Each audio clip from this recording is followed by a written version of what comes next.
If I did not know to look for these clues when out thrifting, I would have left $700 in sales behind, and that's just in recent sales of brands that I didn't know, but because of these clues and elements that I'm going to go through in today's video, I was able to decide that this is an item worth looking more into and ultimately worth picking up and selling online. So I'm going to go through what those elements and factors are that I really try to pay attention to when I'm thrifting, and when I don't know what the brand is that I'm looking at, I can kind of just take a quick couple of seconds to look at a few things and decide whether or not I want to look more into the item or pass and keep moving on. Then I'm going to go through and share some sales that I had pretty recently that I would not have had if I did not know to pay attention to these things and look more into the item because of these factors and features. So hopefully you guys like this video, and please in the comments leave any elements, features, factors that you pay attention to in an item when you're out thrifting for Close to Flip Online that really help you decide in a moment's notice whether or not to look more into the item or pass on it. So the first is the look and feel of an item, which pretty quickly leads me to checking the materials tag, where I'm looking for materials like cashmere, wool, linen, organic cotton, mohair, things that probably made the item retail at a higher price point and are just of higher quality, versus materials like polyester or acrylic, which I won't necessarily pass on an item with those material contents.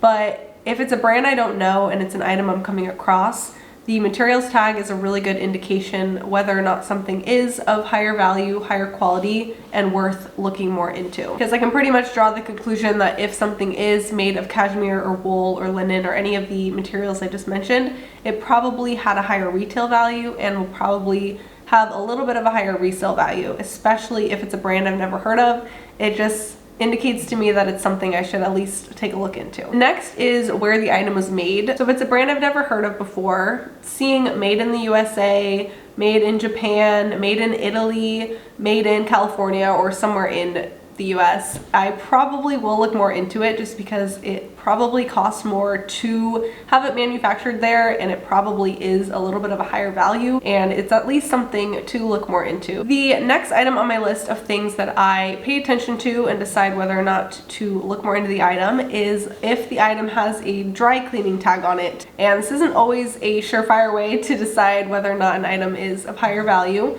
But again, if it's a brand I've never heard of and it does have a dry cleaning tag on it, probably means that the item was a little bit more, expensive or of higher quality, and something that was dry clean only and might be worth looking more into. Next on the list is the style or cut of the item. So a good example of this would be wide leg jeans, where if I didn't know the brand but they were a good style, an on-trend style or cut, then I would probably want to look more into it and just decide if this is something worth getting, just because I know that the style will probably perform pretty well and therefore it might be worth picking up just for the style alone. So style is a pretty big factor whether or not I know the brand, but in the cases of not knowing the brand, if it's a really good style, I probably will look more into the brand and into that item in particular. The next one on the list is if an item has European sizing on the tag. So this is usually like size 36, size 40, size 44, and it's measured in centimeters, but for me that just indicates that it might be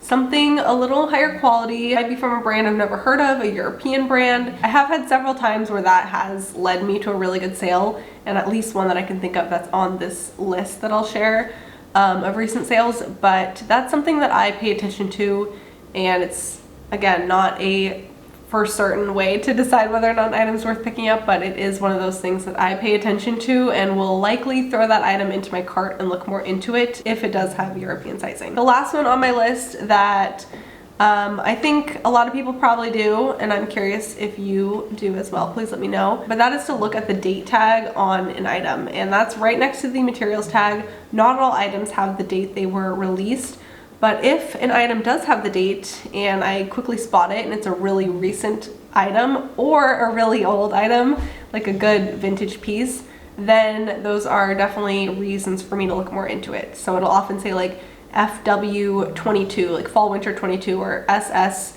23, spring summer 23. That really does help me decide whether or not I want to look a little more into it, and if it's a really new style, I can anticipate it's still very desired, and look more into it. Or if it's a very old style, then it's probably a vintage piece that could perform well just purely because it's vintage and kind of cool, unique, and different.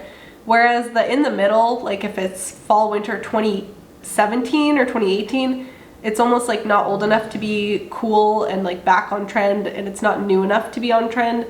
Doesn't mean it won't sell, but it's just a lower probability. So that's something I like to pay attention to. If I can quickly just check that, then that's something that helps me decide whether or not to look more into an item. Now I'm gonna go through 12 sales I had pretty recently that came to exactly $700 in sales that I absolutely would not have made if I did not pay attention to one or more of the elements and features that I just shared in my previous list. The first one is this J. Peterman men's popover long sleeve shirt. And this brand makes very timeless, vintage inspired items, I have come to find, but I had never heard of it when I came across this item in the Goodwill outlet bins. So what really led me to look more into this item and ultimately pick it up was the fact that it said Lexington, Kentucky on the brand tag. And I don't know what it was about that. I guess just knowing it was probably a little bit more of a niche brand, and the overall feel and quality of the item did, urge me to look into it, and I'm very happy that I did. This item sold the same day I listed it for $35 on Poshmark. So that's a really good brand to be on the lookout for that I now know, but did not know when I came across it in the bins. This next one wasn't a brand that I didn't know, but it was a line that I didn't know. And there were a couple components that made me want to look into the item more. So it was this pair of Adidas skateboarding schmoofoil heavyweight cargo sweatpants. And the overall style, being a cargo sweatpant with the pockets throughout and everything, did kind of indicate to me that it might be something a little different or nicer. And seeing this really unique Adidas logo on it, it was like kind of a ghost outline. Those factors really urged me to look more into this item, and I did come to find that it is a collaboration with a skateboarder, and it was a unique line that Adidas had dropped. It wasn't just their pretty basic stuff. So that so I guess the style for that one and seeing that the brand logo looked a little different did indicate to me that I should look more into it. And that ended up selling for $40 on eBay in under a week. So that was a really good sale, a unique line from Adidas, and a really great style. So those factors, that one did very well for me. And I think that's the only brand on this whole roundup that I did know, but I didn't know the line. So I would have passed if they were just regular Adidas sweatpants, but since they were a really good style and they were clearly a different logo that was probably meant something different about them, I did want to look more into those. Then this Iron Fist spooky cardigan sweater sold for me for $30 on Poshmark. And this is another brand I had never heard of before, but the pattern and the style overall really stuck out to me. So I did decide to look more into it. And I remember not being able to find a ton about this brand out when I was thrifting and like checked comps and all of that. But there were a few pretty good solds, and I later found out that this brand is definitely a little more goth punk styles, but the messaging behind the brand is very cool, and I think the audience really likes these pieces. So this item sold within 3 days, very fast flip. All an item really needs is one of those components that I talked about that makes you want to look into it a little bit more, and a lot of times that really does pay off. So in this case, this item sold fast, sold for 30 bucks. All right, next up is this Louis Farad vintage silk button front blazer jacket.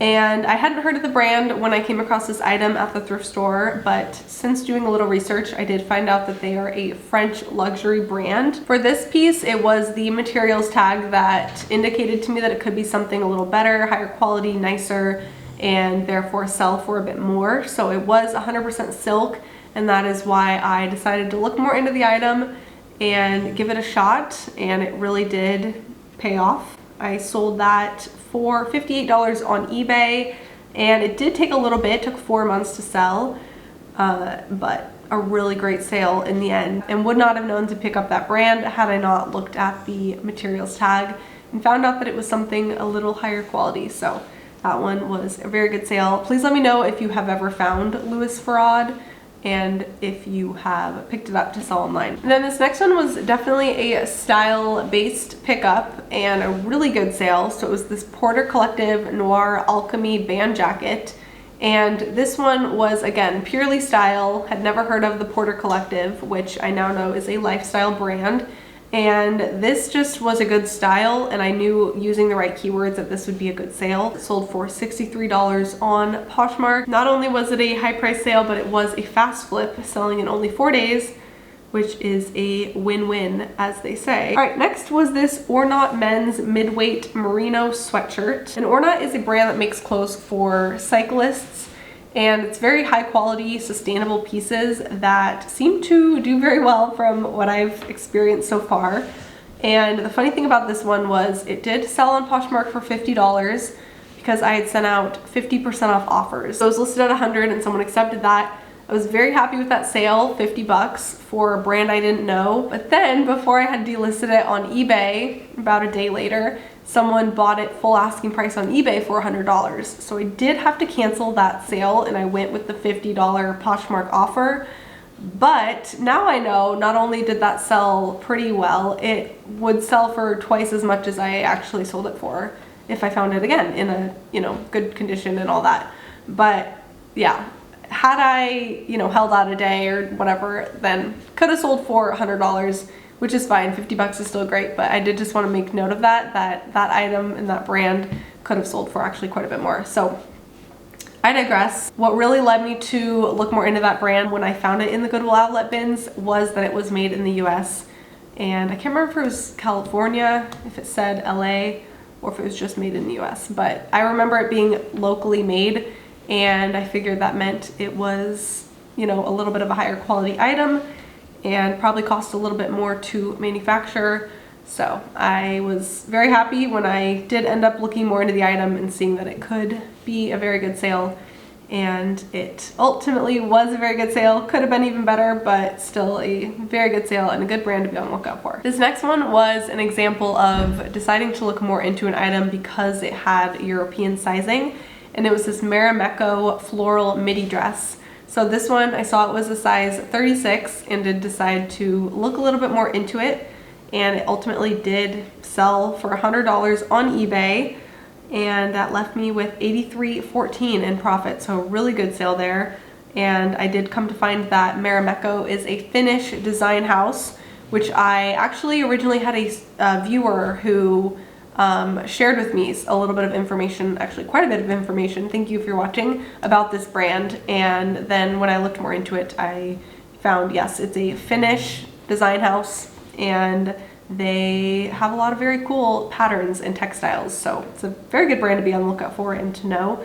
But just seeing the size 36 is really why I looked into it, and I'm very glad I did, obviously. This next one was a look and feel kind of a indicator to me. I don't even think that the materials tag was anything of major excitement, but just the overall look and the feel of this item made me want to look into it, and I'm very glad I did. It was this Represent men's puffer jacket with duck down. Oh, that's what it was, duck down.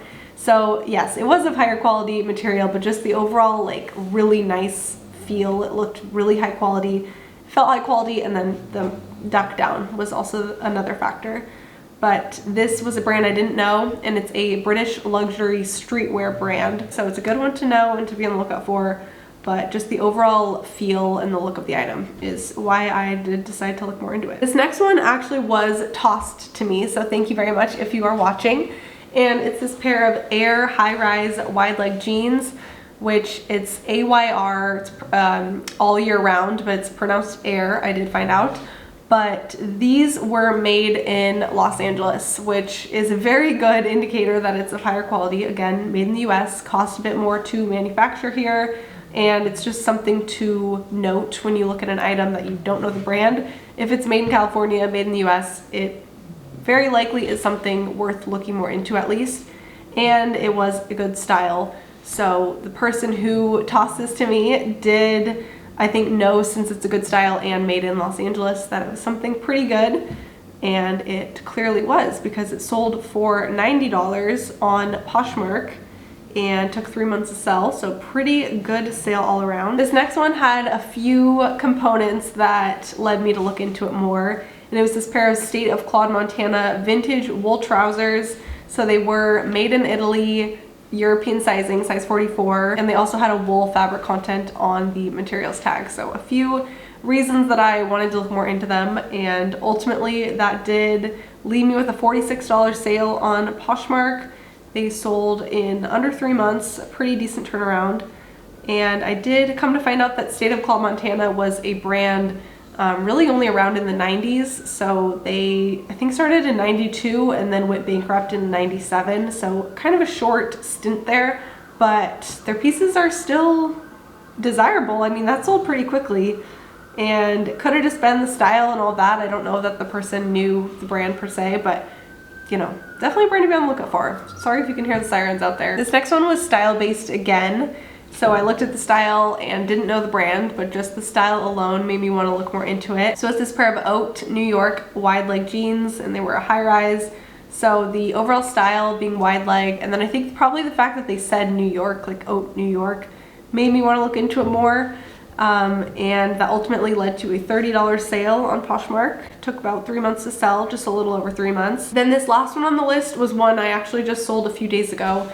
And the reason I looked more into it when I was thrifting at the Goodwill outlet is the materials tag said organic cotton, and the overall just like look of the item did seem a little bit unique and like something I should look more into. So it was this Outer Known men's waffle knit sweater, and this one was a very good sale. It sold in under 3 weeks on Poshmark for $58, my full asking price. And I did come to find that it is a clothing brand co-founded by Kelly Slater, who is a professional surfer, and designer John Moore. So they came together for this clothing brand, and they do very high quality, sustainable coastal apparel. So if you do come across Outer Known, I recommend looking into it more, just based on this one experience and one example alone. That was a very good sale, and you know, a brand I will definitely continue to be on the lookout for. But that is it for this video. Let me know down in the comments if these are things that you pay attention to when you're out thrifting, if you flip clothes online, and help you decide whether or not to look more into an item. Let me know if you've ever found any of these brands as well, and if they were brands that you already knew, or if these are new to you. I think one of the best things you can do as a reseller, and probably in general, and just in life, but as a reseller in this case, is to be curious and to look more into an item if you feel like you have a reason to. Just do a little investigation and decide whether or not it's worth picking up. Take a calculated risk and, you know, go for it if you think it is worth it. But I think had I not been curious about pretty much every single one of these items, I would not have made those sales. So I think that's a very valuable thing to keep in mind as you are out thrifting and looking for items to sell, is to look more into them when you feel like there might be a reason to. But thank you guys again for watching. I hope you did enjoy this video, and please give it a thumbs up if you did. I hope you are all doing very well and have a very good rest of your day, and I will see you in my next video.